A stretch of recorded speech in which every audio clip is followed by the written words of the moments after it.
আজকে পরমহংস শ্রী শ্রী রামকৃষ্ণদেবের জন্মতিথি। আজ তোমাদের দুটো গল্প বলবো। প্রথমটা হচ্ছে শ্রীরামকৃষ্ণের সঙ্গে স্বামী বিবেকানন্দের প্রথম দেখা হওয়ার গল্প। জানি এই গল্পটা অনেকেরই জানা, তবুও আমি আজকে বলছি, যতই হোক আজকে তার জন্মদিন বলে কথা। সময়টা 1880 থেকে 1884 মধ্যে। তখন শ্রীরামকৃষ্ণদেব দক্ষিণেশ্বরে রয়েছেন। শ্রী স্বামী বিবেকানন্দ, মানে তখন তো তার নাম স্বামী বিবেকানন্দ ছিল না, তখন তার অরিজিনাল নেম ছিল নরেন্দ্রনাথ দত্ত, এবং তিনি এই পরিচয়তেই রামকৃষ্ণদেবের কাছে আসেন। সেই সময়ে তিনি হিন্দুদের, মানে সনাতন হিন্দু ধর্মের যে আচার অনুষ্ঠান, এগুলো থেকে তার মন উঠে গেছিলো, মানে বিশ্বাস হারিয়ে ফেলেছিলেন তিনি। এবং তিনি মনের সংশয় দূর করার জন্য শ্রীরামকৃষ্ণের আগেও অনেক অনেক ধর্মীয় ব্যক্তির কাছে তিনি গিয়েছিলেন, এবং কিন্তু তিনি কিছুতেই সেখানে গিয়েও তার মন শান্ত হচ্ছিল না। তিনি কিন্তু তার মনোমতো যে একটা শান্তি বা একটা মানে কি বলবো, সংশয় দূর হওয়া, সেটা কিন্তু তার মধ্যে তিনি পাচ্ছিলেন না। তাই একদিন তিনি ঠিক করলেন তিনি শ্রীরামকৃষ্ণের কাছে যাবেন। তো শ্রীরামকৃষ্ণ তখন দক্ষিণেশ্বর মন্দিরে রয়েছেন এবং তিনি তার কাছে এসেছেন প্রতিবেশী সুরেন্দ্রনাথ মিত্র এবং অপর দুজন বন্ধুর সঙ্গে। কৃষ্ণ তাদেরকে বসতে বললেন সাদরে, এবং দুখানা গানও শোনালেন তাদের অনেক অনুরোধে। তো এরপর তিনি স্বামী বিবেকানন্দকে, মানে সেই নরেন্দ্রনাথ দত্তকে নিয়ে একটা অন্য ঘরে গেলেন এবং তার সঙ্গে ভালোবেসে এমন সুন্দর পরমাত্মীয়ের মতো ব্যবহার করলেন যে স্বামী বিবেকানন্দের দু চোখ বেয়ে তখন জল পড়তে লাগলো।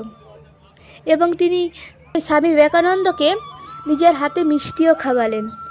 যদিও তখন নরেন্দ্রনাথ দত্ত, মানে স্বামী বিবেকানন্দের এসব মানে দুর্বোধ্য ব্যাপারটা থাকতো, কারণ তিনি এত কিছু বুঝতেন না। তো তিনি ভাবলেন কি শ্রীরামকৃষ্ণ বোধহয় পাগল, যাই হোক। কিন্তু তবুও তার মধ্যে একটা অদ্ভুত আকর্ষণ কাজ করতো শ্রীরামকৃষ্ণের প্রতি। তো যাই হোক, এরপর যখন দুজনে ঘরে ফিরে এলেন, তখন নানা রকম ঠাকুরের কথা আলোচনা হতে লাগলো।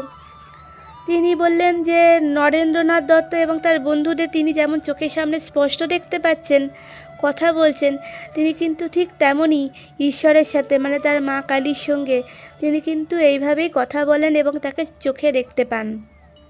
তো এইসব কথায় স্বামী বিবেকানন্দ খুব অবাক হয়েছিলেন এবং তিনি ভাবলেন মানুষটা অদ্ভুত আচরণ করলেও হয়তো একজন বড় সাধক। এরপর প্রায় 1 মাস পর আবার কিন্তু নরেন্দ্রনাথ দত্ত গেলেন শ্রীরামকৃষ্ণের কাছে। এবার কিন্তু একলাই গেছেন। শ্রীরামকৃষ্ণ তাকে সাগ্রহে আনন্দে কাছে ডাকলেন এবং পাশে বসতে বললেন। এরপর হঠাৎই তিনি তার শরীর স্পর্শ করলেন।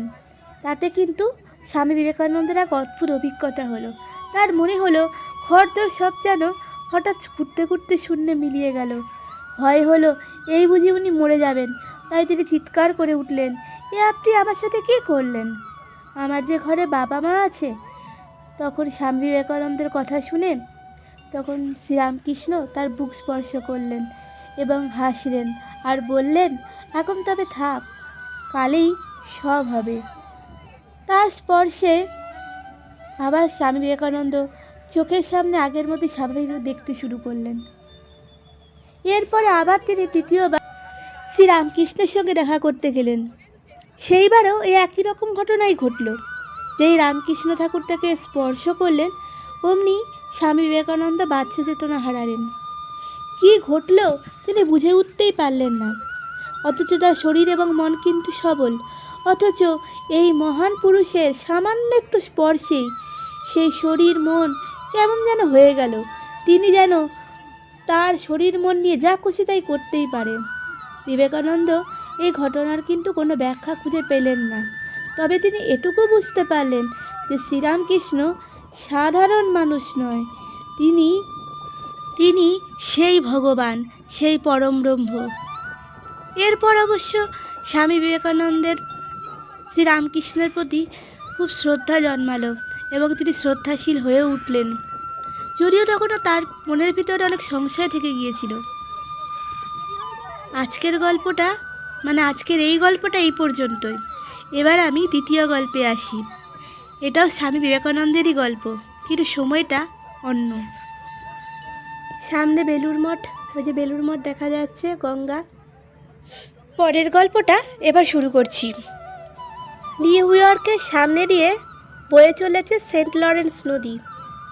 এই নদীর একটি তীরে যে দ্বীপপুঞ্জ দেখা যাচ্ছে সেইগুলোকেই বলা হয় সহস্রদ্বীপ।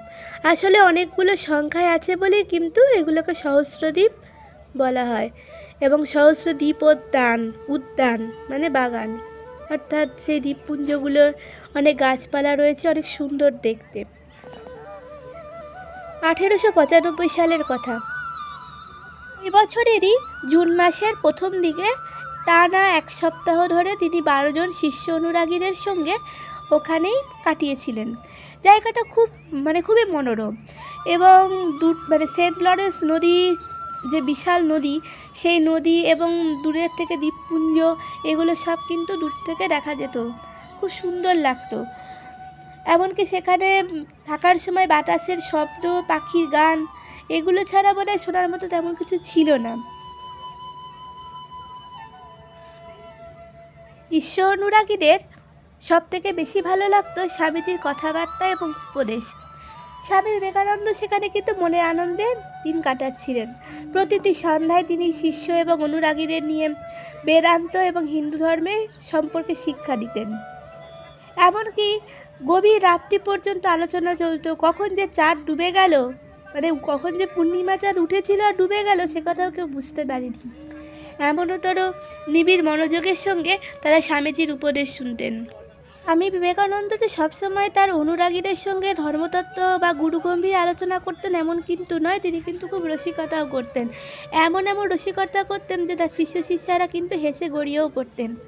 এমনকি তাদের সঙ্গে তিনি বনভোজনে যেতেন, এমনকি সকলের জন্য তিনি নিজে রান্নাও করতেন। অবশ্য স্বামীজি রান্নাঘরে ঢুকলেই ভক্তরা কিন্তু একটু ভয় পেয়ে যেতেন, কারণ তাদের অনেক বাসনপত্র ভালো করে মাজা ঘষা তো করতেই হবে। আর তাছাড়া স্বামী বিবেকানন্দ রান্নাতে প্রচুর মশলাপাতি এবং ঝাল দিতেন, যেটা সবার হয়তো খেতে একটু কষ্টই, অনেকের অনেক খেতে কষ্ট হতো। তবুও তিনি রান্না করেছেন বলে কথা, তাই কিন্তু তারা ভালোবেসে সবটা খেয়েও নিত। এ প্রসঙ্গে বলে রাখা ভালো, স্বামীজির হাতের রান্না ছিল অপূর্ব, খুব সুস্বাদু। স্বামীজির 12 জন শিষ্যের মধ্যে 2 জনের কথা এখানে বলছেন, যে গুডউইন। তো তিনি কি করেছিলেন, তিনি সেই সময় স্বামীজির বহু বক্তৃতার অনুলিপি করে রেখেছিলেন এবং তিনিও স্বামী বিবেকানন্দের সঙ্গে ভারতবর্ষে এসেছিলেন।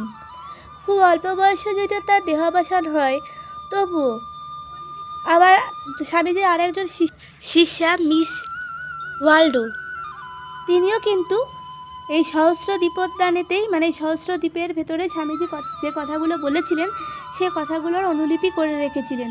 এবং এই যে অনুলিপিগুলো, এগুলো কিন্তু পরবর্তীকালে দেববাণী বা ইন্সপায়ার্ড টক্স নামে প্রকাশিত হয়। আবার এই সময় কিন্তু স্বামীজি সন্ন্যাসীর গীতিও রচনা করেছিলেন।